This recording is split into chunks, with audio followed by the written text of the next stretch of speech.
ఓం శ్రీ గణేశాయ నమః. ఓం శ్రీ గురుభ్యో నమః. శ్రీమాత్రే నమః. నమస్కారం అండి అందరికీ. Welcome to my YouTube channel Sri Manju spiritual. మనం శ్రీ లలితా సహస్రనామ స్తోత్ర నామాలకు ప్రతిపదార్థాలు తెలుసుకుంటున్నాం కదా. శ్రీమాత్రే నమః. కానీ అంతకంటే ముందుగా మీరు కనుక మన ఛానల్ని మొదటిసారి కనుక చూసి ఉంటే మొదటగా ఒక చిన్న లైక్ ఇవ్వండి ప్లీజ్. షేర్ చేయండి, నచ్చితే సబ్స్క్రైబ్ చేసుకోండి, కామెంట్ పెట్టండి. దయచేసి వీడియో ఎక్కడ కూడా స్కిప్ చేయకుండా చివరి వరకు చూసే ప్రయత్నం మాత్రం చూడండి. ఇంకా వీడియోలోకి వెళ్ళిపోదాము. శ్రీమాత్రే నమః. 757 నామము క్షరాత్మిక, 6 అక్షరముల నామం. ఈ నామంతో అమ్మవారికి నమస్కరించేటప్పుడు క్షరాత్మికాయ నమ అని చెప్పాలి.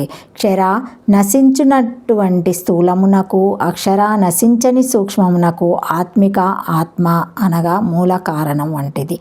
జీవి పరంగా అర్థం చెప్పుకుంటే క్షర పదము పంచభూతాలలో కలిసి నశించే స్థూల భౌతిక దేహాన్ని భగవద్గీతలో పురుషోత్తమ ప్రాప్తి యోగంలో చెప్పిన క్షరపురుషుని సూచిస్తుంది.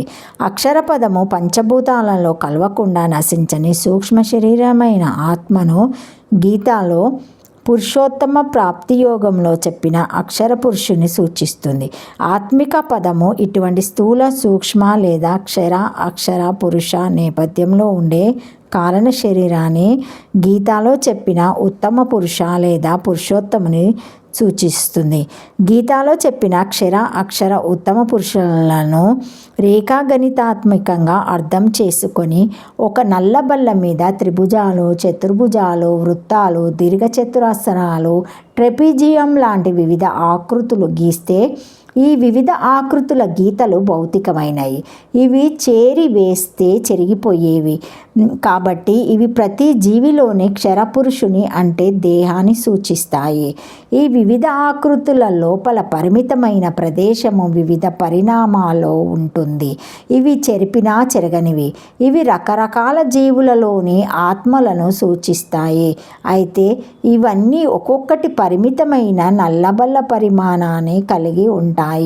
నల్లబల్ల మీద గీసిన అన్ని రకాల ఆకృతులన్నిటికీ వెనక నేపథ్యంలో ఉండే ఒకే ఒక నల్లబల్ల ఉత్తమ పురుష లేదా పురుషోత్తముని సూచిస్తుంది. పరిమితమైన పరిణామాల్లో ఉండే అన్ని ఆకృతులలోనూ ఇమిడి ఉన్న నల్లబల్ల భాగాలు ఈ నేపథ్యంలో నల్లబల్ల యొక్క వివిధ భాగాలే. మొత్తము నల్లబల్ల సూచించే ఉత్తమ పురుష అందరిలోనూ పరమాత్మను సూచిస్తుంది. ఇది జీవులందరిలోనూ కారణ శరీరాన్ని సూచిస్తుంది. నాటక రంగంతో పరిచయం ఉన్న వారికి ఈ విషయాన్ని మరో విధంగా వివరించవచ్చు. ఒక పాత్రధారుడు ఒక నాటకంలో వేసే ఒక పాత్ర క్షరపురుషుల్లోని లాంటిది. ఇది ఆ నాటకం అయిపోయిన తర్వాత నశిస్తుంది. కానీ ఇదే పాత్రధారి ఇంకా ఎన్నో రకాల నాటకాలు, ఎన్నో రకాల పాత్రలు ముందు వేయవచ్చును. ఈ పాత్రలన్నీ వేసే పాత్రధారి అక్షర పురుషుని సూచిస్తాడు. ప్రతి నాటకము అయిపోగానే ఆ నాటకాల్లోని పాత్రలు అయిపోతాయి కానీ పాత్రధారుడు పోడు. అందుకే పాత్రధారుడు అక్షర పురుషుణ్ణి లాంటివాడు. అన్ని రకాల నాటకాలను, ఆ నాటకాల్లోని వివిధ పాత్రలను, సంభాషణలను సృష్టించిన కవి నాటక రచయిత. ఉత్తమ పురుషును లేదా పరమాత్మను సూచిస్తాడు. ఇతనిలోంచి అన్ని రకాల పాత్రలు, సంభాషణలు, నాటకాలు వచ్చాయి. జగత్తును ఒక నాటకంతో పోలిస్తే ఆ జగన్నాటక సూత్రధారిని పరమాత్మ అంటారు. క్షరాత్మిక అనే ప్రస్తుత నామము పురుష, అక్షర పురుష, ఉత్తమ పురుషులన్నిటినీ సూచించే నామము. ఈ ఉత్తమ పురుషుడు అంటే బెస్ట్ పర్సన్ అని అర్థం కాదు. ప్రతి జీవిలోనూ నేను, తాను అనే పేర్లతో ఉన్నవాడని అర్థము. ఈ క్షరపురుష, అక్షర పురుష, ఉత్తమ పురుషుల గురించి ద్వామియో పురుషో లోకే క్షరాక్షర ఏవచ క్షరాస్వార్వాణి భూతాని కుటస్థోక్షర ఉచ్యతే ఉత్తమమ పురుషాస్తస్నాన్య పరమాత్మేత్యుధ్యాతృతః. గీతాలోని 15, 16, 17 అని చెప్పబడింది. లోపలి కేంద్ర బిందువు నుండి క్రమక్రమంగా బయటకు వచ్చిన అక్షరాలు వివిధ వ్యాసార్థాలతో వివిధ పరిధులు గల వృత్తాలలో నుంచి వచ్చినాయి. ఇవన్నీ కేంద్ర బిందువు నుండి వ్యక్తమయ్యాయి. అన్ని వృత్తాల పరిధులకు కేంద్ర బిందువు ఒక్కటే. కేంద్ర బిందువు ఎప్పుడు ఉంటూ ఉంటుంది ఎటర్నల్గా.